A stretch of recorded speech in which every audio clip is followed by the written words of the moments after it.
Shun Shiyang defied the late emperor's decree at all costs to make his childhood sweetheart the empress. On the day the new empress entered the imperial harem, my family resigned from office, closed shops, shut our gates, and severed ties with the world. To hell with the empty treasury and border wars, our whole family quit. Go find your precious empress to deal with it. What, even my sister, who married into another country as their empress, has returned to back me up. I watched as my brother-in-law held a knife to the new king's throat, gnashing his teeth. Why did you have to provoke them? I glanced at the dilapidated palace, stripped of all its valuables, then took another look at the newly impoverished king with enemy troops at his doorstep. Yeah, why did you have to mess with us? Hello, everyone. Welcome to my channel. Subscribe us to read wonderful novels every day. Now the story begins. The imperial decree to make her queen has been sent to the Qin family. By the time I received the news, the carriage carrying the empress had already entered the palace. How utterly impatient, as if afraid someone might snatch her away. My brother, who's usually expressionless, returned from court today in a rage, kicking the door open with unprecedented emotion. What nonsense is this? My sister marrying him as a mere consort? Pa, is he even worthy? To put it nicely, she's a noble consort.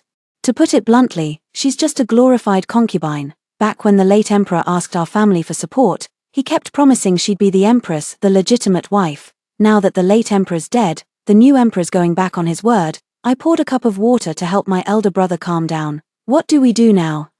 If I can put him up there, I can just as easily bring him down. My brother downed his drink in one gulp and slammed the cup down hard, sending shards flying everywhere. He must have been truly furious. That smooth-talking Shun Shiyang probably said something nasty when someone dared to contradict him, working my elder brother into such a rage. My elder brother Fu Yuanqiao is the new emperor's most trusted confidant, his strategist, and even takes to the battlefield in his stead, wielding military power. The new emperor's ascension to the throne was entirely due to my brother's strategic planning and my family's full support. My father provided him with authority, and my mother supplied him with funds. Simply because my father was as close as brothers with the late emperor, he spared no effort in supporting his only son. None of us expected that Shun Shiyang would stab us in the back after achieving fame and success. Where are Mom and Dad? My brother asked calmly after regaining his composure. I counted on my fingers. They left an hour ago. Mom kept insisting on closing the shop, and Dad was demanding to resign from his official post.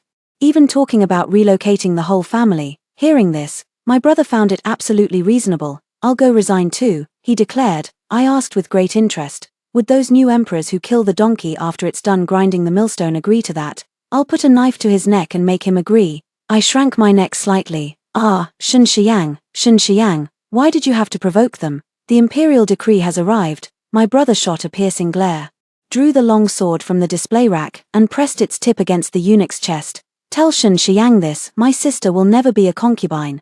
The eunuch's legs gave way in fright as he knelt on the ground, his face twisted in distress. This isn't quite proper, is it? Just give him your reply. My brother snorted coldly. Despite objections from his advisors, my father was determined to resign from his official post.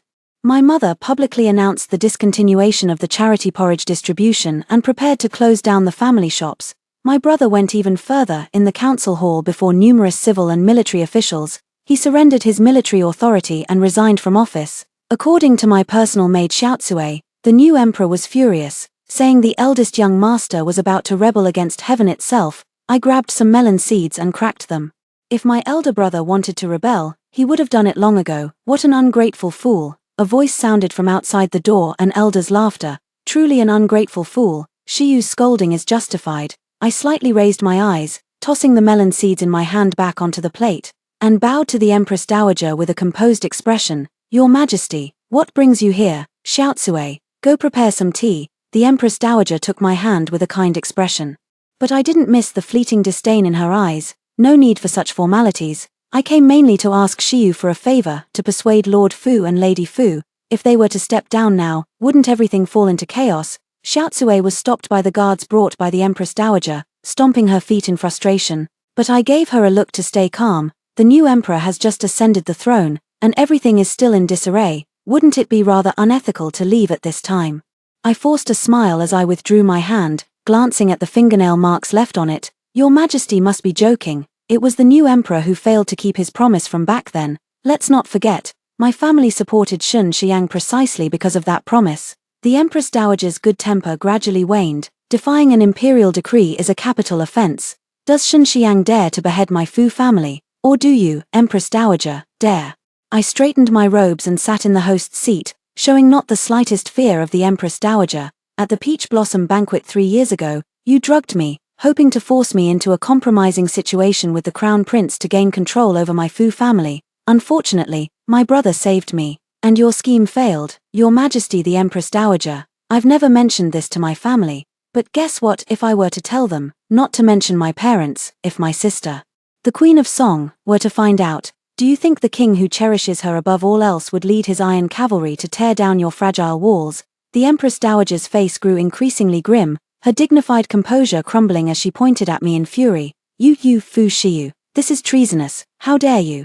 Since when have I ever been allowed to be reckless? Yet I've been reckless many times before. What's one more? I picked up the teacup and took a sip. Xiaotsue.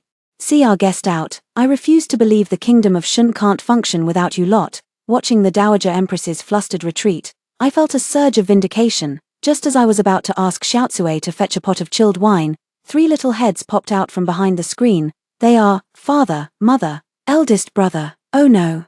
I forgot they know martial arts. What on earth did you just say? Father and mother asked first, their faces pale with shock, then turned icy gazes toward eldest brother. Didn't you investigate back then? The elder brother frowned, his eyes filled with doubt. Didn't you say you were just feeling unwell? I smiled and replied, it's nothing, just a little trouble that lasted the night. Hearing my deliberate attempt to downplay it, they only grew more concerned.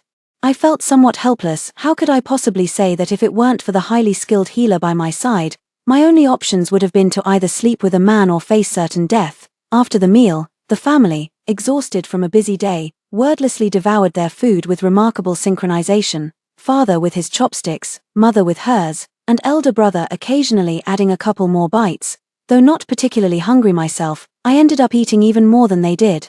I could tell they were trying to comfort me, but there's no need. It's not like I have deep feelings for Xinxiang anyway. After eating and drinking their fill, the 3 of them got a second wind and came back to life. After discussing it, the 3 of them agreed that the capital was too chaotic and depressing, so they might as well go somewhere else. It would be a good way to clear their minds. I agree. No one in the family objected. Mother's business spanned across nations.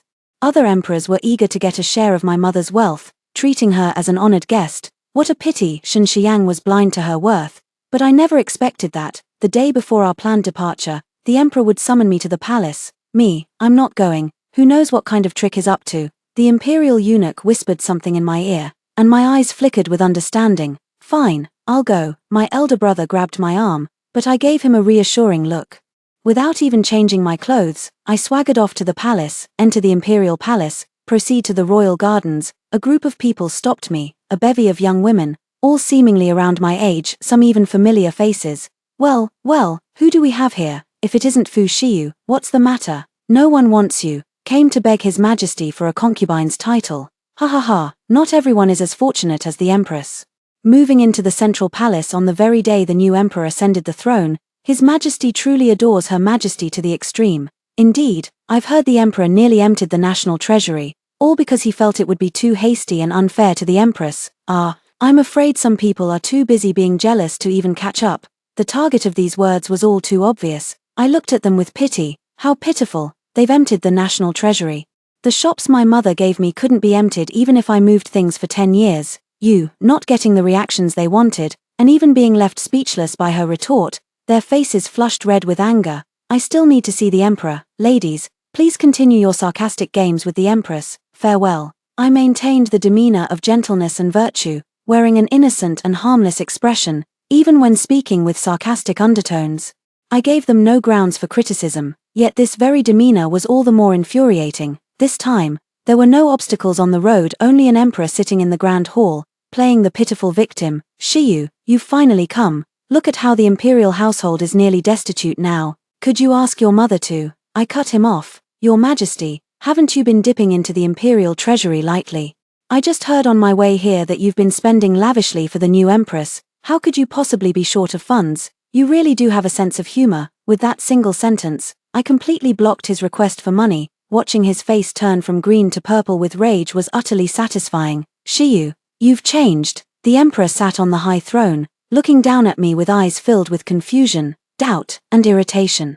You used to be so obedient and could understand my thoughts perfectly. Why have you changed now? I sat casually on a chair to the side, craning my neck to speak upwards was rather exhausting. Your Majesty, I believe you're well aware that all of this was built upon that one promise you made. If you don't mention establishing an empress, who the hell would pave the way for you? LMAO, to be precise, my parents were paving the way for the stable and opulent latter half of my life.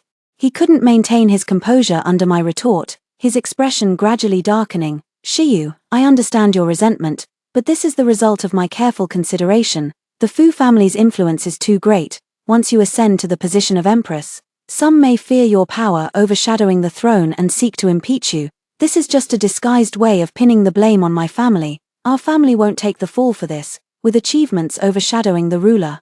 People might think our family relies on power to do wicked deeds every day. Anyone with eyes can see that the Fu family seeks neither fame nor profit. We distribute porridge daily and build orphanages. It's precisely these actions that helped you stand out among all the princes. And those who can't stand it are probably just the empress's relatives. Their money isn't as much as my family's, their official rank isn't as high as my family's, and I'm still the empress favored by the people. Other than her, who else would have a problem with me? I let out a light laugh. Today's grudge was thoroughly settled. Clatter. The palace maid serving tea trembled at these words, dropping the cup to the floor with a piercing sound. Terrified, she immediately knelt on the ground, her body trembling uncontrollably. Spare my life. Your Majesty, spare my life. Shen Shiyang, who happened to have nowhere to vent his anger, grabbed the teacup beside him and smashed it to pieces. Disrespect in the imperial court, drag her out and beat her to death with sticks. See, with your uncontrollable temper like this, do you really think you could have ascended the throne without my family's support? I delivered the final blow with nonchalance. The emperor's chest heaved violently with rage as he stood up, staggered down the steps, and came before me, gripping my chin. You claim your Fu family seeks neither fame nor fortune.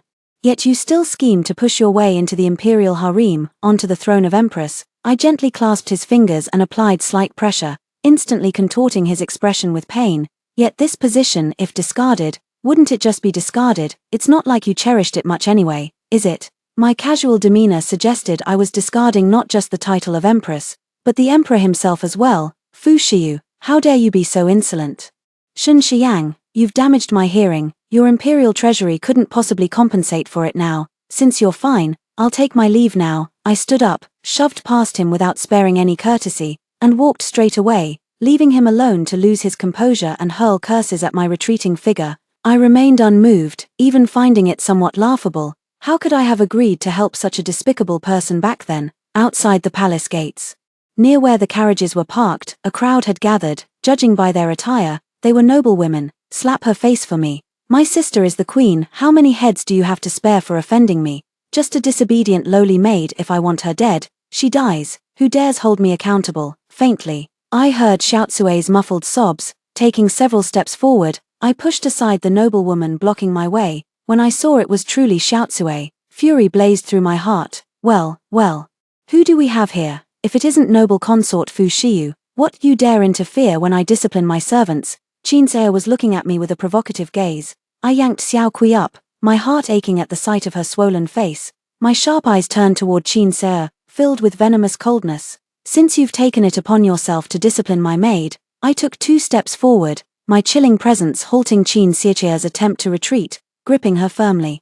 I whispered softly by her ear, there must be a surprise for you tonight. I hope you'll like it. She shivered uncontrollably, and when she met my gaze, her legs actually began to weaken. As soon as I loosened my grip, she collapsed to the ground, trembling as if utterly spineless. Worthless, I sneered coldly, shoving past the crowd and returning to the carriage. Go home. By afternoon, the rumor that Qin Xie had mocked her sister for being the queen had spread throughout the capital. The Qin family began keeping their doors shut. According to informants, the queen sent her personal maid to deliver several harsh slaps to Qin Xie and made her kneel in the ancestral hall for 3 days and nights as punishment. Oops, I accidentally let it slip to a maid, who then blabbed to others. Before long, the queen's reputation for jealousy was out in the open. At the same time, another rumor quietly emerged. In the tea house, a storyteller declared before the crowd. The newly entered palace consort practices witchcraft and will bewitch the new king's heart. True or not, such nonsense could cost you your head. The storyteller grew impatient. How am I talking nonsense? I'm from the western regions myself. I saw her there with my own eyes. Have you all forgotten? She disappeared for a time before, and not long after returning, she moved straight into that place. Sorcery, the witchcraft that everyone fears, this was deemed an ill omen, instantly. The crowd erupted, the story spread like wildfire, each person adding their own embellishments until the rumor spiraled out of control, plunging the capital into panic. On the night of the rumor's spread, a group of ministers sought an audience at the palace. The entire palace was shrouded in a heavy, oppressive atmosphere. Among them, the minister I had planted stirred up the crowd to inspect the queen's chambers. The truth would be revealed with a single search. The new king, full of conviction and ready to redeem his honor, indeed unearthed a voodoo doll inscribed with the emperor's birth date. To think it was true, the new king, in a fit of rage, spat out a mouthful of blood and summoned the imperial physician in the dead of night. As for Qin Qianqian, for some inexplicable reason, she collapsed and could not rise, with no discernible illness, as if confirming the rumors of witchcraft. Hearing this news, I was so delighted that I wolfed down 2 bowls of rice in one go, exclaiming with glee. My elder brother, peeling a crab, sighed slightly in resignation. Slow down, or you'll choke. I let out a satisfied burp, rubbing my belly. So appetizing, so appetizing. My parents watched me with indulgent smiles, not scolding me in the slightest. The next day, a disgusting imperial decree arrived at our mansion. Still in the midst of dreaming, I was dragged out of bed when I arrived in the front hall. My parents and the chief eunuch were already at daggers drawn. The moment the chief eunuch saw me, he looked as if granted amnesty. Miss Fu, the Empress Dowager summons you to the palace. Please come with me at once. My elder brother blocked my path, sneering as he refused to accept the decree. An imperial edict today, an Empress Dowager's decree tomorrow. What are they playing at? Are they deliberately trying to humiliate our family? The chief eunuch spoke weakly, lacking conviction. Young Master Fu, what kind of talk is this? The Empress Dowager is most benevolent. Moreover, refusing a decree is punishable by the extermination of 9 generations. He's refused so many times, does he dare execute me? Big brother retorted. Father sat in the host's seat, leisurely sipping his tea. The Empress Dowager is ill. Have all the other women in the palace died? That it falls to my daughter, who's had conflicts with the palace, to attend to her. He might as well have named names outright, implying the Empress Dowager only summoned me to the palace out of petty revenge. Hearing my father's accusatory tone, the chief eunuch wiped the sweat from his forehead. Attending to Her Majesty the Empress Dowager's illness is a great honor. My mother stood in front of the decree-bearing eunuch and shouted, the door wide open, her voice loud and unafraid of being overheard. Honor my ass, she's just humiliating us. Who doesn't know my Shiyu is frail and sickly? The royal family truly has a peculiar sense of humor, first deceiving several of our officials, and now trying to kill my daughter too. How cruel fate is to my daughter. Former king, we served you with utter loyalty, and this is the reward we get. My mother's eyes welled up with tears as she spoke with such emotion that my own heart ached with sorrow. I hugged her tightly. It's all right, I'll go. Refusing the noble consort's decree has already angered the imperial court. If I don't go now, they might accuse our family of defying an imperial order. We can't afford that. Daughter only wishes for father, mother, and eldest brother to be well. Even if I were to die in the imperial palace, it would be no great loss. The chief eunuch protested. The Empress Dowager harbors no such thoughts. Alas, the family paid no heed to his words. The chief eunuch looked even more aggrieved. What kind of mess is this? In the end, I still didn't enter the palace. My parents packed their belongings while the maidservant wept at the door. In this world, the loyal and devoted are forced to flee their homeland. What kind of justice is this? My entire family was forced to leave. It was a grand spectacle. But we hid everything in a secret room. Packing only some clothes and such, mostly to cry injustice, the whole family managed to pack just 3 boxes, 2 of which were filled with clothes. Hearing the commotion, father's disciples came to stop him. Lord Fu, what are you doing? Can't we discuss this properly? What more is there to discuss? My father angrily pulled his sleeve back from their grasp, wiping his tears. My daughter Fu Shiyu is the most treasured jewel of our family, held dearly in our palms. How dare the imperial family treat her with such contempt? Do they think our household has no temper at all? Forget it, let's leave. This capital devours people, and those few inside would sooner suck the marrow from our bones. You've seen it yourself, we've given all our money to them, and now we're left with just a few trunks of clothes. Good deeds go unrewarded. We must have been blind. A minister Su, who was close friends with my father, went straight to open 3 trunks. After rummaging through, he found 2 filled with nothing but clothes, and the third containing only some scattered calligraphy, paintings, writing brushes, ink, and a stack of small denomination silver notes. Minister Su trembled with rage, gritted his teeth as he locked the trunks, and said to his assembled colleagues, "To the palace, we'll see the emperor." Coincidentally, just at that moment, a carriage leisurely came to a stop, a delicate hand lifted the curtain. Followed by a figure leaning out and jumping down from the carriage. When I saw that face, my heart skipped a beat uncontrollably. "Fifth Prince," the minister exclaimed. You're not." The fifth prince shrugged, his devastatingly handsome face showing a hint of helplessness. "I didn't die, I was saved." When he spoke those last 3 words, he glanced at me nonchalantly before continuing. "On my way back to the capital, I met someone and brought her along as a companion." A woman emerged from the carriage, dressed in a red martial outfit, standing half a head taller than me with an icy expression on her face. I looked at her, my eyes gradually welling up with mist. She opened her arms to me, and I lifted my skirt to throw myself into her embrace, whimpering softly as I complained, "Sister, they all bullied me, they bullied me." Second sister patted my back, then swept a cold glance over the other ministers. "Second sister is back to stand up for you now." The ministers all wore grim expressions and immediately took their leave, hurrying straight to the palace. My family is notoriously protective of our own, especially my second sister. Once, someone spread rumors about me, saying I had climbed into the crown prince's bed at a young age and used it to blackmail him into this marriage arrangement. That very night, the rumormonger's house caught fire. Everyone escaped safely except for that person, who was tied to the bed and burned alive. They didn't dare make it public either, claiming it was just an accidental fire, but there were still some who knew it was my second sister who did it, and my second sister married the ruler of the Qin state, who adored her to death. She was the only woman in his entire harem. My sister's position in Qin was so influential that with just a word from her, the love-struck ruler might very well launch an attack on the Shan state. After all, Qin's military strength was at least 3 times greater than Shan's. It's only been 8 years since I married away, yet they've all forgotten me. It seems I really should teach them a lesson. My second sister sneered. Soon, people from the imperial palace came to stop us, persuading us with all sorts of excuses not to leave. That evening, second sister invited her former close friends to a tavern. After gathering accurate information, she had the 10th princess organize a flower viewing banquet 5 days later and invited the queen to attend. The 10th princess spread her hands, with the emperor collapsed, the queen unconscious, and the empress dowager just feigning illness. Isn't this a rather inappropriate time to hold such an event? The second sister took out 3 pills. "These are precious medicines I've been reluctant to use myself. Let's give them to those 3, to prove a point." The second sister was going all out. I heard every word clearly from the private room next door. The 5th prince, Shen Nanxiao, took a sip of wine, his face showing helplessness. "Fu Xiu, I didn't invite you here to listen to gossip. Having been too engrossed in listening earlier, I had completely forgotten about the 5th prince." Clearing my throat awkwardly, I rubbed my nose in embarrassment. "So, what's the matter then?" At this moment, the gathering next door dispersed.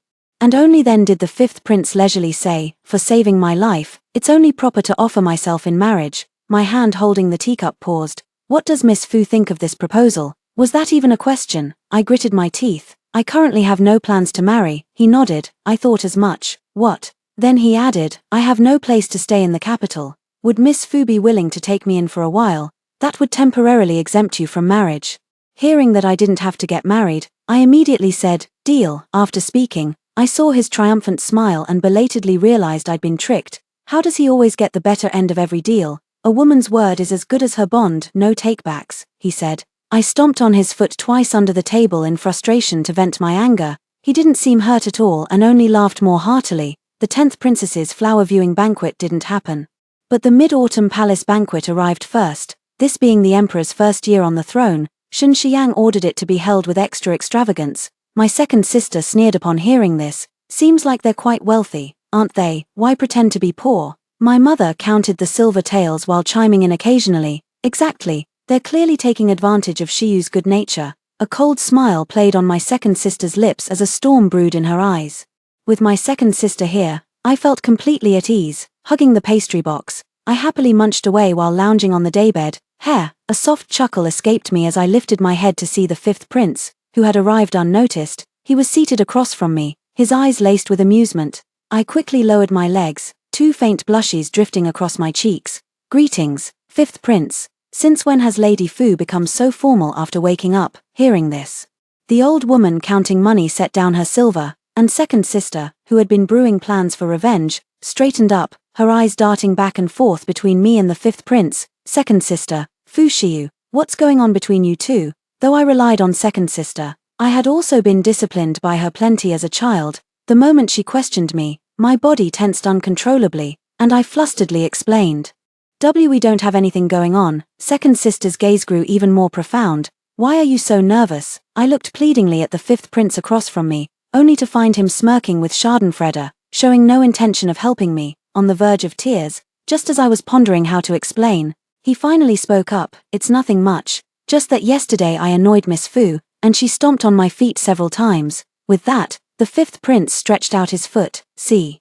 The footprint is still there. I nodded eagerly. Yes, exactly like that. Second sister looked at me meaningfully. Is that so? Yes. My hands hidden beneath my sleeves kept fidgeting nervously. Second sister shifted her gaze to the fifth prince. Fifth prince, will you attend the palace banquet? I won't go. The fifth prince replied. He didn't invite me, why should I go? A sharp glint flashed through second sister's eyes. The fifth prince has been missing for so long. And now that he's finally returned, the emperor is actually so jealous that he's petty enough not to invite him to the palace banquet. The fifth prince nodded in agreement. After all, when father emperor was still alive, he favored me more. Second sister smiled. If the fifth prince were unharmed, the Fu family would probably be supporting him instead. The fifth prince shook his head, his gaze carrying an emotion I couldn't comprehend when he looked at me anyway. It made me blush and avert my eyes. I don't need the Fu family's support, I can manage on my own. His words weren't mere bravado. Before the fifth prince died, he often led campaigns personally, going wherever needed. Over the years, he never lost a single battle. His military strategies left even the veteran generals in awe, and the late emperor entrusted him with full command of the army. No imperial prince was ever allowed to personally hold military power except for him. The late emperor showered him with all his favor, until one unexpected incident. While traveling incognito, he was ambushed by assassins. With only a small retinue at his side, he faced hundreds of skilled killers. Even with his formidable martial arts skills, he couldn't outlast them all. In the end, he tumbled off the cliff. Below that cliff lay a field belonging to my family, filled with the flowers and plants I adored. That day, I had just escaped to catch my breath and was rolling about in the blossoms when the fifth prince, covered in blood, crashed to the ground right beside me. Gasping for breath, it gave me quite a fright. After recognizing the person, I immediately stuffed the life-saving pill my second sister had given me into his mouth, then swiftly summoned hidden guards to clean up the traces before hiding the fifth prince in the secret chamber. Those assassins searched my courtyard several times but found nothing. Eventually, they discovered some mutilated remains in a nearby tiger's den, along with the fifth prince's torn clothes and jade pendant. The assassin then went back to report the completion of his mission. The fifth prince was unconscious for a month. Fortunately, the secret chamber was where I often hid from my second sister's beatings, so it was fully equipped with a bed and food. The fifth prince rested quite comfortably there. The only thing was, I kept sneaking out from time to time and got scolded by my second sister again. Fu Shiyu, Fu Shiyu. Second sister called me several times before I snapped out of my reverie, momentarily disoriented. What's wrong? I told mother that the fifth prince is both capable and handsome, and since you're such a looks-oriented person, and he likes you too, it's practically a match made in heaven. Why don't you two just get married? Hearing this, I immediately protested. I don't want to marry him. To my surprise, the fifth prince spoke up at the same time. I don't like her at all. Her. When second sister mentioned it earlier, I completely overlooked that remark. Hearing him say it now, I belatedly turned my gaze toward him. His entire face turned red as a monkey's bottom, as if overwhelmed by embarrassment. I have matters to attend to. I'll take my leave first. The fifth prince couldn't stay any longer. He rose and hurried out, his steps so rushed they nearly broke into a run. Passing the threshold without looking, he stumbled over it. I covered my mouth, laughing. Second sister, look how silly he is. Second sister gave a perfunctory hum in agreement, but her eyes were darting around. From my experience, she was definitely plotting something mischievous. Well, this time, the unlucky one might be me. I couldn't bring myself to smile again. The palace banquet. Our family remained in the same position as before, but the Qin family had moved forward, even surpassing our previous spot. Qin Xie smugly raised her eyebrows at me in triumph. Fu Shiyu, you're nothing special after all. I picked at my ear. Second sister, I think I hear a dog barking. Such dogs should be chopped up and thrown into the cesspool to rid us of their bad luck. Enough. Let's not talk about this unlucky thing. Second sister picked up a piece of fish with her chopsticks and put it in my bowl. You love this the most. I grinned and thanked second sister. Qin couldn't bear this humiliation, her words dripping with sarcasm. A married daughter running home every day, how shameless. The lively hall fell deathly silent the moment these words were spoken. Qin felt a flicker of fear but mustered her courage to retort. What, am I wrong? She's married to another country yet keeps coming back. Isn't she just trying to steal secrets and collude with the Fu family to attack Shen Kingdom? No wonder the Fu family has been so quiet lately. They were hiding something, afraid of being discovered. Slap Qin. Two voices rang out simultaneously. My second sister wiped the hand that had slapped her, a flicker of disgust flashing in her eyes. If my Fu family had any intention of rebellion, do you think the new emperor would still exist? Moreover, no matter how bold my Fu family may be, we wouldn't dare to practice witchcraft. It's your Qin family that truly has the audacity. I heard that as soon as the voodoo doll was brought out, both the emperor and the empress fainted. Good heavens. If it weren't for my Song Kingdom's miraculous healing medicine, you'd probably still be unconscious. How could you possibly host this palace banquet then? Heh. You really do repay kindness with ingratitude. The words ungrateful wretches might as well be plastered across their faces. Second sister's sharp tongue is my absolute favorite. My sense of security just skyrocketed. My eating movements became even more cheerful. Shen Shiyang, seated at the head of the table, looked utterly displeased. Matters of my Shen Kingdom don't seem to be within the purview of the Song Kingdom's Empress, do they? My second sister countered with effortless composure. Naturally, it's not for the Song Kingdom's Empress to meddle. But as Fu Shiyu's elder sister now, I certainly have every right to intervene. Fu Shiyu's sister. If that's the case, why didn't you perform the ceremonial kowtow just now? Do you have no respect for the emperor? Qin jumped in, looking as if she had caught my second sister in some wrongdoing. Qin Qianqian also forced a magnanimous smile. It must be that Miss Fu hasn't returned to the capital for so long that she's forgotten about this matter. Sir, don't be rude. My second sister downed the wine in front of her with a faint, ambiguous smile. The late emperor decreed that my Fu family is exempt from kneeling to anyone. Could it be that the Qin family refuses to acknowledge the late emperor's words, or is the new emperor denying them? If the new emperor denies it, well, that's understandable. After all, it wouldn't be the first time. Though, the Qin family might simply be unaware. Before marrying into the imperial family, their rank wasn't high enough. Only officials of third rank and above were present when this was declared. It's understandable they wouldn't know. The words cleverly implied that the Qin family rose through the ranks solely by riding on Qin Qianqian's coattails, while also suggesting they were utterly insignificant before, not even worthy of being present as bystanders. Hearing this, I couldn't help but clap for my second sister. Many of the veteran ministers present turned even paler as they stared at the late emperor. If the Fu family isn't welcome here, then the new emperor needn't bother sending us invitations next time. We'll spare ourselves the trouble of coming to the palace. My second sister pulled me up and even kicked over the small table in front of us, sending cups and dishes clattering to the ground. Just as we stepped over the threshold, my second sister seemed to remember something and turned back to say to the new emperor, Your Majesty, a prime minister's heart is big enough to sail a boat as the emperor. Your magnanimity should be even greater. The fifth prince has been back in the capital for days now. It's one thing not to return his former residence, but to exclude him from the palace banquet too. TSK, the fifth prince is truly wronged. If not for that incident, who knows what might have been in the future? Leaving behind words that left everyone exchanging bewildered glances, she led me out of the palace unimpeded.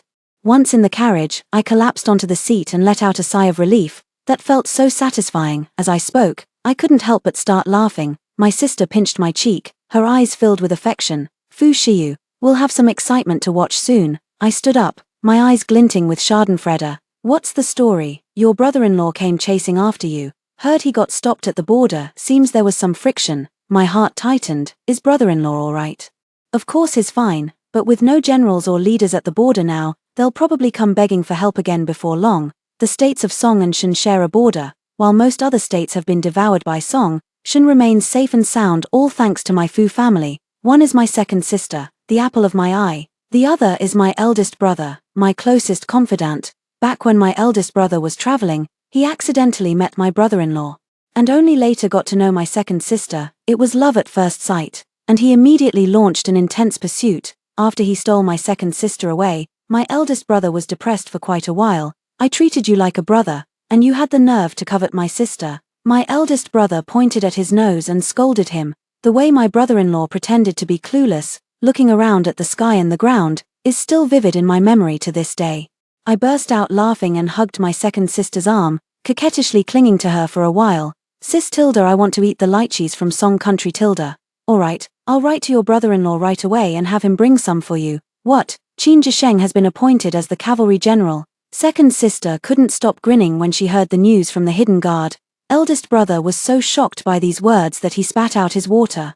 Coughing violently while clutching his chest, father and mother were brimming with schadenfreude. Qin Jisheng, that cowardly Qin Jisheng who's always lingering in pleasure quarters. I stared blankly at the shadow guard, asking in disbelief, though worthless mud can't be propped against a wall, he doesn't even seem worthy of being called mud. The shadow guard nodded. Yes, second miss, I muttered to myself, my eyes filled with incredulity. Could he still think this is just a minor conflict? Sending the Qin family to gild their reputation, there had indeed been occasional conflicts with the Song state before, but with my eldest brother around, there usually weren't any major issues. Perhaps that's why Shen Xiang let his guard down, showing such shallow judgment by casually sending someone over. But this time, with my brother-in-law leading the campaign himself and the Shen state treating our Fu family so harshly, with no one to mediate, this behavior is practically asking for death. The national treasury is nearly depleted, and provisions are barely sufficient to keep up. I sighed deeply, the kingdom of Shen was doomed. My second sister gloated with schadenfreude. Perfect timing for a scapegoat. On the 5th day of Qin Jisheng's departure, he reached the border. On the 6th day, the border fell. Qin Jisheng fled the battlefield, dragging the third son of the guardian duke to take an arrow meant for him. The third son of the protector duke died on the spot. While Qin Jisheng narrowly escaped with his life, in just 3 days, he fled back to the capital. Meanwhile, 13 border cities fell in rapid succession. The entire Shen kingdom was thrown into chaos. Deserting in the face of battle and causing the death of loyal generals is an unforgivable crime. If Qin Jisheng hadn't launched that midnight ambush and provoked their anger, they wouldn't have urgently mobilized troops to attack the Shen kingdom, after all. My brother-in-law never truly intended to kill them, he only wanted to subdue them. Now look what's happened. Not only have countless soldiers perished, but we've also lost 13 cities, all crucial strongholds. During the morning court session, a eunuch stumbled in frantically to deliver urgent news. Whereupon the Duke Protector, a venerable minister who had served 3 dynasties, spat out a mouthful of blood and collapsed unconscious on the spot. The new emperor was so enraged he nearly fainted as well. A military officer, gnashing his teeth, demanded to know what had happened. With tears streaming down his face, the eunuch recounted the events in detail. The officer, incensed, began cursing loudly right there in the court, even dragging Qin Qianqian into his tirade.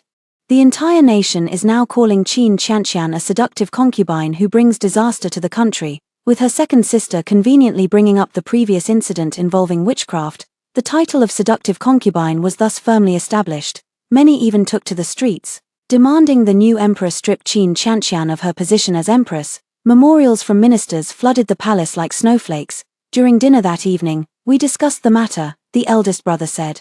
The emperor probably can't handle the pressure and is about to depose Qin Qianqian. The second sister shook her head. He won't. My parents and I all turned our gazes toward the second sister. I have my people by his side. If I don't let him be ruined, he won't be. Second sister always carried herself with an air of strategic mastery, as if today's affairs were entirely within her grasp. If this world treated women kindly and allowed them to take imperial examinations, the entire Shen kingdom would probably already be under second sister's control. What about the 5th prince? Why hasn't he come? The leap in conversation was too abrupt, I couldn't keep up at first. Second sister looked at me meaningfully, as if she already knew about that matter. I kept my head down and ate, pretending to know nothing. I thought if no one picked up the thread, this matter would pass, but then eldest brother chimed in. I saw the 5th prince going out with a woman just now. It seemed to be his former betrothed. His betrothed? I abruptly raised my head. Baiji, he went out with Baiji. Where did he go? Angelica, together with Qin Qianqian, has been snatching things from me since we were kids. Once, the Su'er once expressed his feelings for me. After Angelica found out, within 3 days, the Su'er never showed me a kind expression again. I had someone investigate, it was Angelica's doing.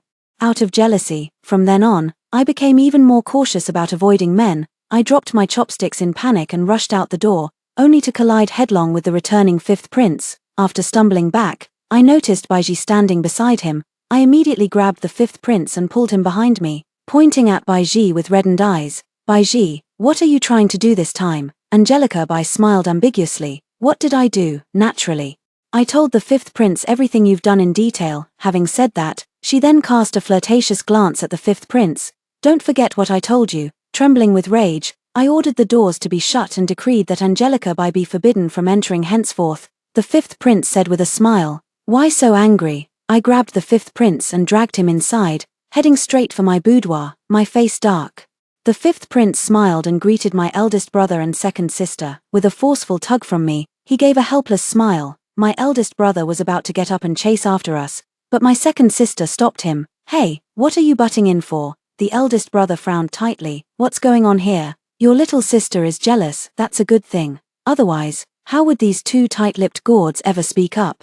The second sister glanced at the spot where we had disappeared and smiled knowingly. Bang! I slammed the door shut with a heavy thud, pushed him onto the chair, and said with reddened eyes, I, Fu Shiyu, have never done anything wrong. Baiji is just jealous of me, you mustn't believe a word she says. The fifth prince's smile nearly spilled from his eyes. I know, no, if there's a problem, we need to solve it. Whatever she told you, I'll explain everything clearly to you. I don't want there to be the slightest rift between me and the fifth prince. The fifth prince cleared his throat, and this time his voice carried a hint of tenderness. She said you've liked me for a long time. If her family hadn't interfered back then, it would have been you in the marriage arrangement. I froze for a moment, this seemed somewhat off. I silently took 2 steps back, my previous confidence gone. And what else? She also said that she's already found someone she likes now. She came to me to discuss cancelling the engagement, since she's not getting any younger and can't wait anymore. I cleared my throat lightly, poured myself a glass of water, found a seat, and took a guilty sip. Then what? She also mentioned that during the years I was missing, even though you appeared to be Shin Xian's fiancé, whenever someone spoke ill of me, you'd be the first to throw punches, claiming it was to protect the royal family's dignity. But she always suspected you were settling personal scores under the guise of duty. I stared at the teacup, sipping secretly, not daring to make a sound. Angelica, how could you secretly turn over a new leaf behind my back? Impulsiveness is truly inadvisable, truly inadvisable. What should we do now? My face burned fiercely as I slowly set down the teacup and cleared my throat lightly. Well, I still have some things to do. I'm not full yet. You go have fun by yourself. Suddenly, my confidence evaporated. I hurriedly pushed open the door to flee, 1 foot already stepping out when suddenly my whole body was lifted into the air. The fifth prince kicked the door shut and pressed me back into the chair. With sudden proximity, he demanded, Fu Shiyu, are you jealous? I don't remember how I left the room. I only recall the fifth prince's face, so mesmerizing that I stammered out all my secrets under his spell, every tactical excuse, every trace of jealousy. Even the exact moment I fell for him, he coaxed each confession from me with irresistible allure. When I was 10 years old, I ran up the mountain out of mischief, but carelessly fell into a hunting pit. At that time, the fifth prince, 3 years older than me, was also in a foul temper. The late emperor had urged him to consider suitable marriage candidates, but unwilling to comply, he went alone outside the city to clear his mind. He happened to save me. I will never forget how he carried my blooded body out of the pit, wrapped me in his robe, and rushed all the way to his villa outside the city. Don't go. I vaguely remember still running a high fever, clinging to that lifesaver of mine and refusing to let him leave. When I regained consciousness 3 days later, he had actually taken 3 days off to stay by my side the entire time. The first thing he said when I woke up was, "You're quite the strong little thing." I couldn't pry myself free no matter how hard I tried. Later, I learned from the fifth prince, who hummed and said, "It's not that I couldn't pull away, I just couldn't bear to. The moment I saw you, I thought you were so small and pitiful, and my heart ached for you. Then, for some reason, I found you adorable and couldn't bring myself to leave, so I indulged my whims and spent 3 days with you." From that day on, a seed of secret affection was quietly planted. In the following years, I often saw the fifth prince, until his unexpected death. After uncovering the culprit, I formed my future plans. Knock, knock, it was Xiaotsue, knocking on the door as she said, "Miss, the second young lady sent me to remind you, don't be too reckless, after all. You're not married yet, you should restrain yourself a little." The rest of her words trailed off into a whisper. Creak, bang. Xiaotsue stared dumbfounded as the fifth prince, who had been thrown out, cast a resentful look at her. She shrank her neck, looked up at the sky, and pretended she knew nothing at all. The fifth prince left in angry laughter. An hour later, unable to bear the hunger any longer, I had Xiaotsue secretly fetch some food from the kitchen. Just as I was secretly eating in my room, the palace sent someone to demand a century-old ginseng. The reason was that Qin Jisheng was in critical condition and needed the century-old ginseng to sustain his life. My father laughed in anger. What? Say that again, what do you want? A century-old ginseng? For whom? For that coward who fled from battle? Have you no shame? Grabbing at everything in sight, are the Qins nothing but bandits? What do you mean keeping it in mind? You want everything for yourselves. Our Fu family has been bled dry by all of you. Want the ginseng? There isn't any left. The century-old ginseng is a treasured heirloom of the Fu family. We ourselves couldn't bear to use it. Preserving it carefully and reverently, it's meant for saving lives. And now, the emperor comes demanding it, and wants the whole root at that. Dream on. The emperor flew into a rage and dispatched the imperial guards to forcibly search our Fu residence. Where there's excitement to be had, how could I possibly miss out? I didn't even finish gnawing the pork knuckle before rushing to the gate, where both sides stood facing each other with torches ablaze. The house was already surrounded by the imperial guards. My parents, eldest brother, and second sister were all at the entrance, facing the commander of the imperial guards, who wore a troubled expression. Lord Fu, please don't make this difficult for me. I don't want to do this either, but the emperor has specifically demanded it. The Fu family might dare to defy the imperial decree, but the commander of the imperial guards certainly did not. The emperor didn't dare to touch the Fu family.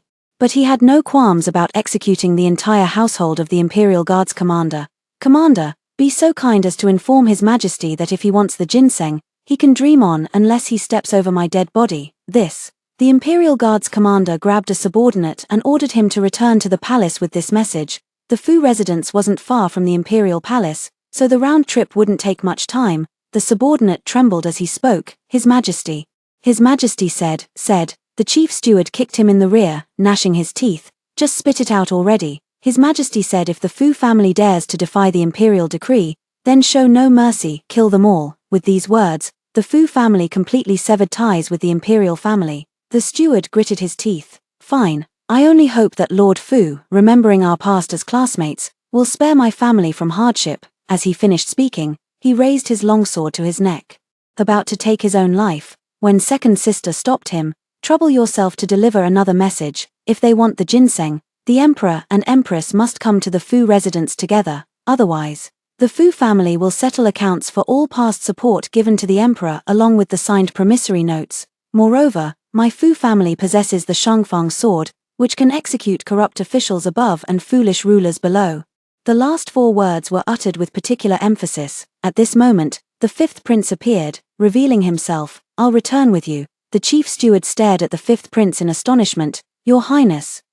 I'll go back with you. I quietly stepped forward and tugged at second sister's little finger. Feeling somewhat worried, second sister gave me a reassuring look. Soon, the imperial guards received the signal and withdrew completely. The next day, the 5th prince's mansion was returned to him, and he was granted an official title regent. According to my father, Shun Xian's expression had been foul since early that morning. The 5th prince even publicly reprimanded him for defying the late emperor's teachings and being unfilial. Piling accusation upon accusation, civil and military officials alike nearly scolded his nose crooked. I doubled over with laughter. And what about Qin Jisheng? How was he dealt with? At this question, my father fell into an unusual silence. Qin Qianqian managed to protect him. He was only demoted, had 3 years' salary withheld, and confined to his home for 5 months of reflection. Confined to his home for 5 months of reflection.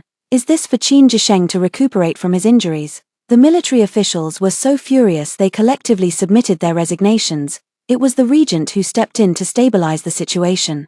He directly ordered Qin Jisheng to be seized and brought into the imperial court hall, where he was executed by archers, thus quelling the military officials' anger. After all, the regent had fought alongside them through life and death. They recognized his authority. His Majesty fainted on the spot from rage. They say he still hasn't regained consciousness.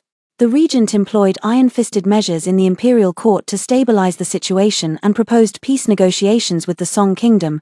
Shun Xiang slammed the table and stood up, glaring fiercely at the regent. I object. He naturally wouldn't agree. If he did, his position as emperor would be gone. The regent said with calm assurance, our troops are now demoralized, and our military strength is less than 1/10 of the Song dynasties, with most of our cities already lost.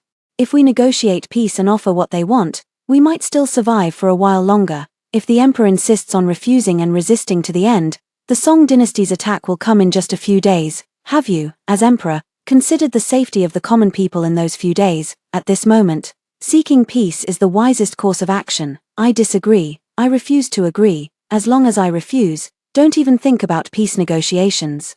Shun Shiyang was so furious he didn't even announce the court's adjournment, simply storming off in a huff. The regent sighed. This might be the shortest reigning emperor in history. Bang! It sounded like a heavy object being kicked over onto the ground. The elders all shook their heads in unison. At home, I was reading a newly arrived romance novel, titled The Spoiled Prince and His Domineering Wife. The plot was so captivating that before I knew it, more than half the day had slipped by. Xiaotsue suddenly burst in, her face deathly pale, her entire body trembling uncontrollably, with faint traces of blood staining her clothes. I looked up at the sight, my mind buzzing, and the book fell from my hands. Who was hurt? My voice carried a tremble I hadn't even realized was there. It's the regent. I just went out for supplies and saw the regent's personal servant crawling half-dead towards the clinic. The servant said the regent was poisoned and near death. He was assassinated right after leaving. Someone wants the regent dead. I stood up in a hurry, knocking over the teacup beside me. Staggering to my feet, I grabbed Xiaotsue, forcing myself not to tremble. Then, how is the regent now? Second Miss has already taken people there. Don't panic. Miss, the regent will surely be fine. Xiaotsue nervously gripped my hand, and I squeezed back, forcing myself not to collapse. It's fine, really.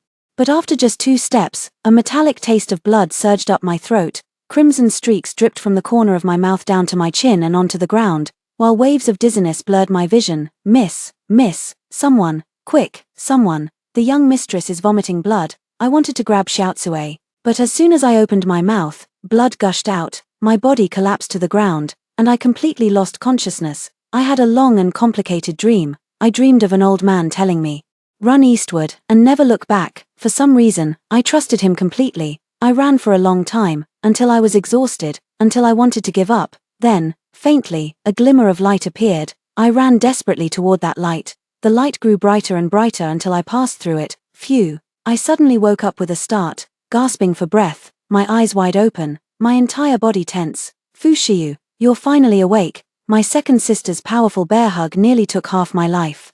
You scared me to death, second sister said, on the verge of tears. Do you have any idea you've been unconscious for 7 days and 7 nights? You scared me to death. Eldest brother looked utterly haggard and disheveled, his hair somewhat messy, nothing like his usual meticulously groomed appearance. Seeing me awake, his eyes also reddened. That bastard Shun Shiyang, isn't he asking for death? Fine, I'll grant his wish.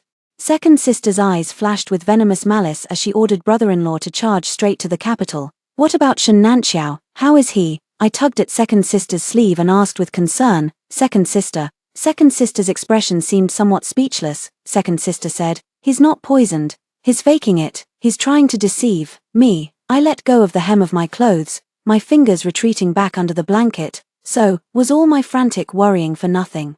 Second sister, perhaps sensing my embarrassment, patted my hand and said, it's fine. I stood up for you and told him we'd never speak again. How dare he not mention it beforehand? I swallowed hard. Second sister, maybe it doesn't have to be that extreme. Eldest brother snorted, pathetic. With that, he turned and left in a huff, as if he couldn't bear to see my hopeless, incorrigible state any longer.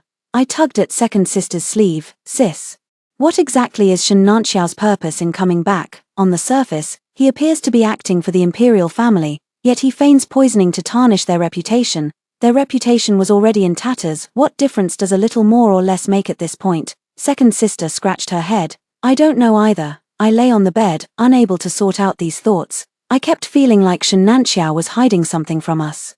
But the answer must surely lie within the imperial city. My mind raced, and suddenly, I thought of something. Less than a month after Shun Nanxiao's near-death experience, his maternal grandfather's family was accused of treason. The entire clan was executed, not even his mother was spared. How could I have forgotten this? At that time, many people still begged the emperor for mercy, and the streets leading to the execution ground were covered with wanmin san, umbrellas symbolizing public petition. Second sister, could you do me a favor? Spit it out. I want to look into the execution of Shun Nanxiao's maternal grandfather. Second sister narrowed her eyes slightly and said, all right. Even second sister, who was usually well informed, encountered obstacles when investigating this matter. It's as if someone is deliberately preventing me from looking into it. Leaning weakly against the bed as I sipped porridge, I asked, have there been any rumors circulating outside recently? There is, somehow, a rumor circulating that the current Emperor Shun Xiang is not the bloodline of the late emperor, but an unknown bastard. Second sister also found it a bit strange when mentioning this. Shun Xiang looks very much like the late emperor, then he's not an unknown bastard, but rather a brother of the late emperor from the same generation. Nowadays, there's still an old prince alive, back when the Empress Dowager was still the Empress.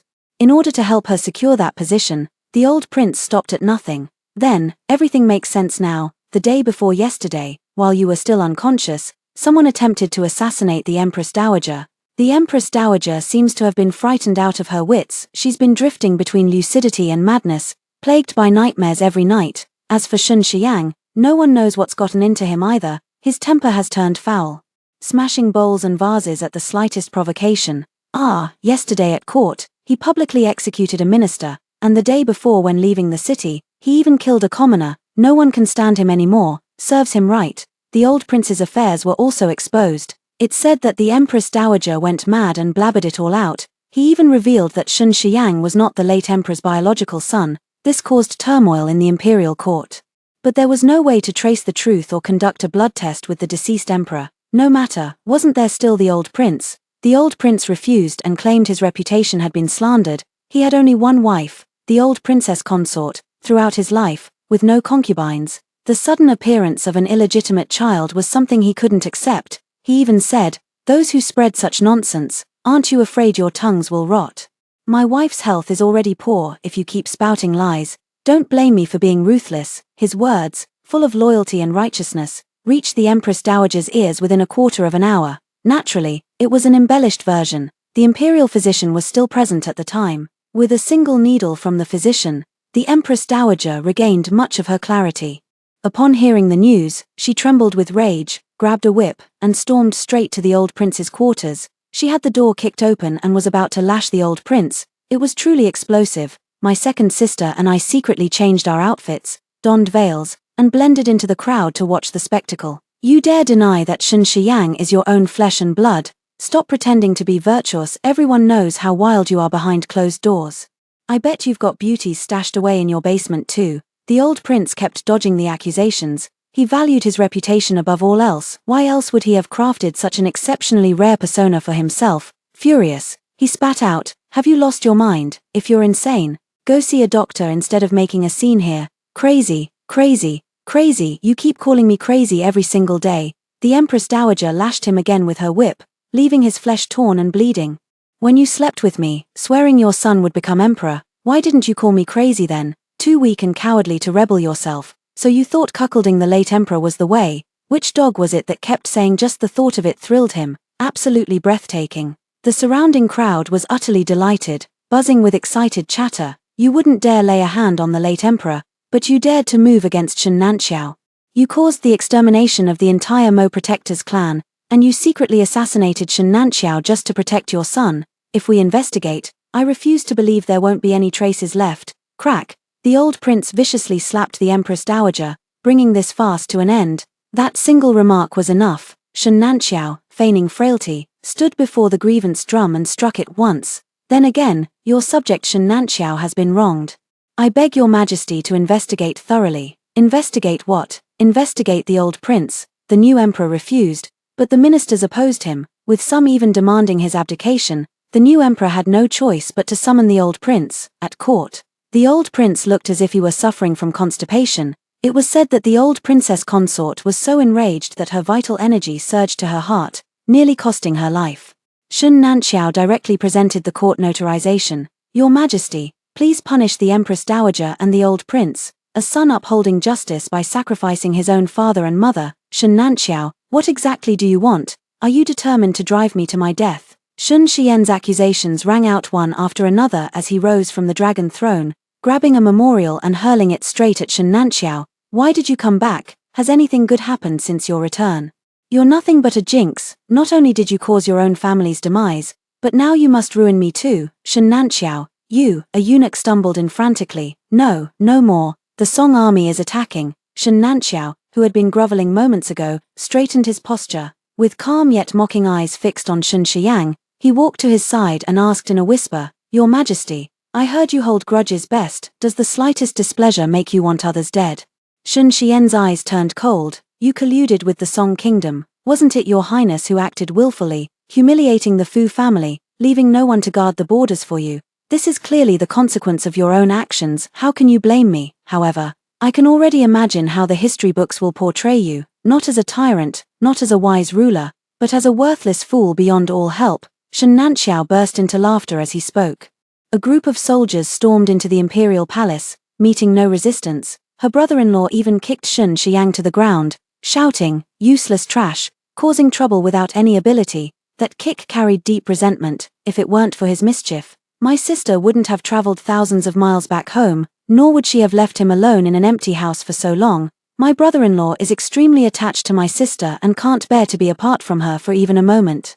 These past days have been unbearable for him too. The ministers were dismissed and confined to a single room. Only Shun Xiang, the Empress Dowager, the old prince, and Qin Qianqian remained. During this time, Qin Qianqian had been keeping a low profile, almost to the point of being forgotten. But the moment Qin Qianqian saw the regent, she froze, then suddenly understood something and burst into laughter. "So it's you, it's really you, now I get it, it's you, you did this on purpose.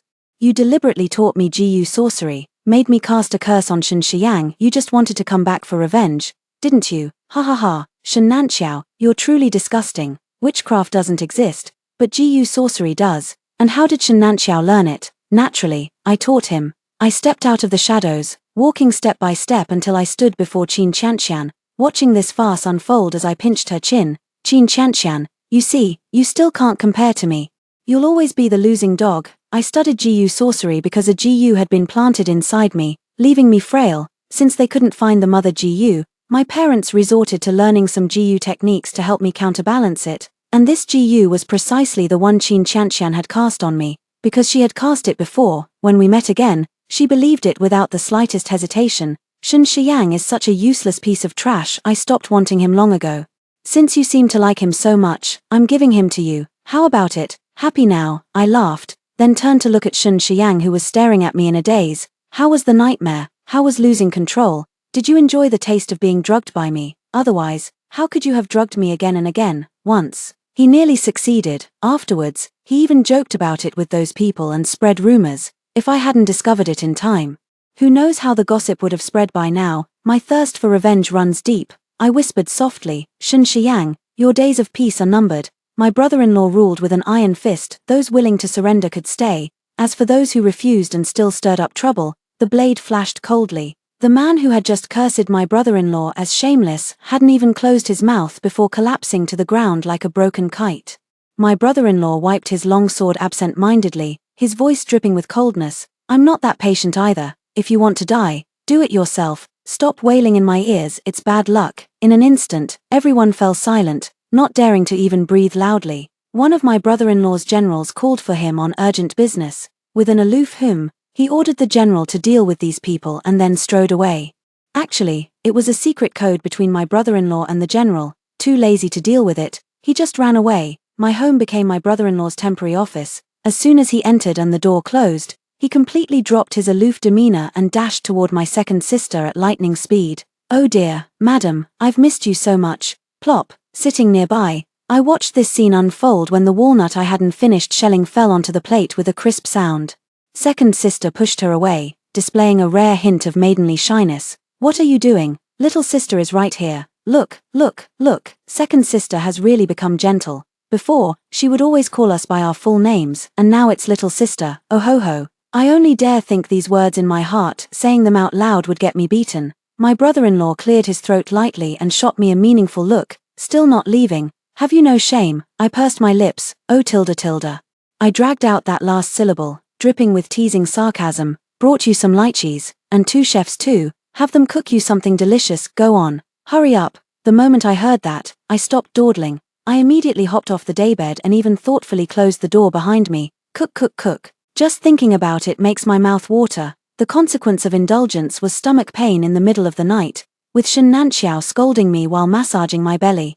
Shun Nanxiao, I was so drowsy that I hummed softly, turning to bury myself in his embrace, nuzzling against him while mumbling something indistinctly. Shun Nanxiao leaned in closer to listen carefully. Shun Nanxiao, I missed you so much. Shun Nanxiao smiled silently. his eyes brimming with tender affection as he leaned in to nuzzle the tip of my nose before quietly pulling away. Shan Kingdom was successfully conquered and incorporated into Song Kingdom, renamed as the Northern Prefecture.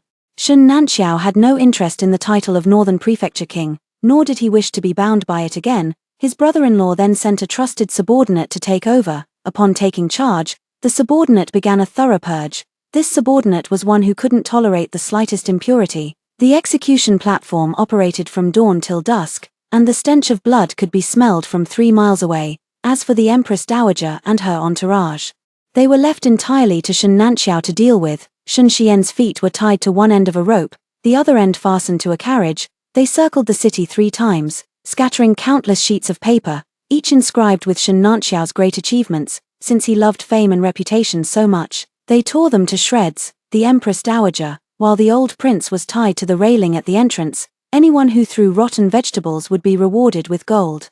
The more one threw, the greater the reward. In a fit of rage, the old princess consort passed away completely, and the old prince's children refused to acknowledge him as their father. In the basement, several coffins were found, each containing young women in the prime of their lives. After intense interrogation, it was revealed that the old prince had intended for them to accompany him in burial after his death. The graves had already been dug. On the surface, it appeared he would be buried alongside his princess, but in reality, a small hidden chamber was specially prepared next to it to house these young women. Before their deaths, all the young women had been violated, each atrocity committed by the old prince himself. Shan Xiang truly lives up to being his seed, cut from the same cloth. Shan Nanxiao summoned the scribe and, before the barely breathing Shan Xiang, recorded every deed he had committed, down to the last detail.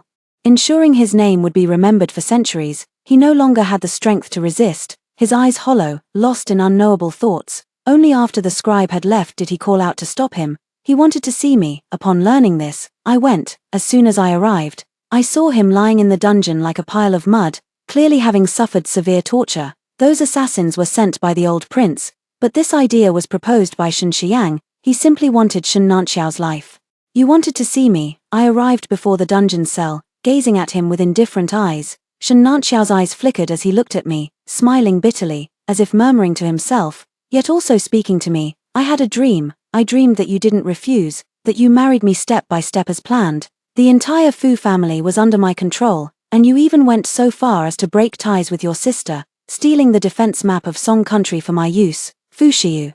Why has everything changed like this? He was very weak, his voice floating and indistinct, barely audible if one didn't listen carefully. There aren't so many good things in this world. Shan Xiang, don't think you can treat others as fools just because you're a little clever, I calmly retorted, but my fingernails dug into my palms. If I had made you my queen back then, would everything have turned out differently? Shan Xiang seemed to be asking me, yet also seemed to be asking himself. This answer, I could give him. Never. I added another sentence. I never liked you from the beginning to the end, even loathed you. My family's doting on me, even if it took the entire family's effort, would never let me suffer grievances. Just one word of refusal from me, and you'll never marry me. Shan Xiang let out a low chuckle, his laughter growing louder until it tugged at his wounds, making him curl up slightly in pain. Fu Shiyu, I truly envy you. You were born under a lucky star. Wiping the tears from the corners of his eyes, Shan Xiang struggled to his feet, his gaze burning with resentment. If I had another chance, I'd have claimed you for myself long ago. I felt pity for his thoughts. What a shame. This world doesn't give second chances. He laughed, then smashed his head against the wall, blood spilling everywhere. Faintly, I could still hear him say, impossible. This can't be. I averted my gaze, said a few words to the people outside, then went home.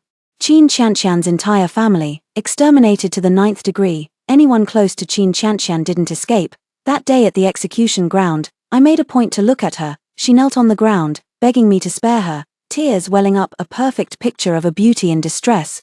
But the next second, the beauty tumbled to the ground. Her hand, still clutching the hem of my robe, didn't even have time to let go. I slowly pried it apart, looking at her with pity before flicking my sleeve and leaving. At the same time, I felt the GU worm inside me vanish. I focused carefully. It had truly disappeared. So the mother GU had been on Qin Qianqian all along. At that time, she was just a useless pawn being used by others. Turns out she had fallen into the trap too. Once things were mostly settled, my brother-in-law clung to my sister, whining, "Let's go home, it's time to go home." A vein throbbed violently on my eldest brother's forehead. My parents exchanged a glance, their eyes filled with disdain before they looked up at the sky. I was the least affected, munching away on lychees, icy and sweet, absolutely delicious. Since recovering my health, I've been playing to my heart's content, running here, jumping there, wanting to taste everything. If Shen Nanxiao hadn't held me back, I probably would have taken a bite out of the herbs in the clinic too. The dietary restrictions before were so strict, what a tearful ordeal. My parents were unwilling to leave this place. After all, they had spent most of their lives here. In the end, my brother-in-law decided that the position of Northern County Prince would be given to my father. Family is trustworthy. After all, it was much the same as before, just subordinate to the Song Kingdom. Under my father's management, the Northern County flourished like never before. Kill without mercy if there's any trouble. To enforce military discipline, Shen Nanxiao also offered quite a few strategies. Without those vexing matters, the old minister's tempers improved considerably, each living many more years. Every day, they leisurely took their birds for walks. Nothing could be more delightful. On my 19th birthday banquet, Shen Nanxiao came to propose marriage. The betrothal gifts filled the entire house, even spilling out onto the whole street. I froze. You're this rich? Shen Nanxiao smiled modestly. I own 3 mines. Me, well, no wonder. I'd underestimated him. On the night of our wedding, I had a dream. I dreamed everything unfolded exactly as Shen Xiang had predicted. My parents disapproved of my relationship with Shen Xiang, so I went on a hunger strike. When Shen Xiang demanded the defense map, I immediately went to the Song Kingdom, not only causing my second sister's death, but also severely wounding my unsuspecting brother-in-law. My parents were furious enough to disown me, but in the end, they couldn't bring themselves to do it. My eldest brother sacrificed half his life to save me. Proud as he'd always been, lying paralyzed on his bed, he never uttered a single word of blame against me, until the day Shen Kingdom suddenly rose to become the mightiest nation. Shen Xiang uncovered evidence of our family's secret dealings with foreign powers in our home, resulting in the extermination of our entire clan. Even I have died. Only after death did I seem to regain clarity, looking back at my former mad actions with a sense of unfamiliarity. Later, I learned that thing was buried by Qin Qianqian, and the idea had also come from her. I even witnessed with my own eyes Shen Nanxiao avenging me by perishing together with Shen Xiang, at the moment of their deaths. A sharp pain shot through my head, and when I woke again, I was back in my childhood, cycle after cycle. The second time I was conscious, this time with memories. I wanted to resist, but with every attempt at resistance came unbearable agony, pain seeping from my very bones. At the palace banquet, in a brief moment of clarity, I drew my long blade and killed Shen Xiang and Qin Qianqian. The entire world descended into chaos, and in that very instant, I was pierced by a sharp arrow. Beginning the cycle anew, again and again, my tolerance for pain grew stronger, until eventually I would briefly lose control and start arranging things. Until one performance review, I noticed Qin Qianqian frantically talking to herself in the air. Why is she still lucid? What the hell are you doing? She's uncontrollable. If she's uncontrollable, can't you just intensify the pressure? I don't care. I must become the Empress, and I must also absorb Fu Shiyu's fortune. Her luck is the best I've ever seen. I must make it mine. With a single palm strike, I shattered the rooftop. In this lifetime, I've mastered martial arts. Qin Qianqian is nothing but trash, utterly defenseless against my attacks. Pointing my long sword at her head, I smiled with icy amusement. Stealing my fortune? No wonder I couldn't control it. It was you all along. Phut! He dropped dead instantly. Shen Xiang suddenly burst in. I drew my long sword, glaring coldly at him.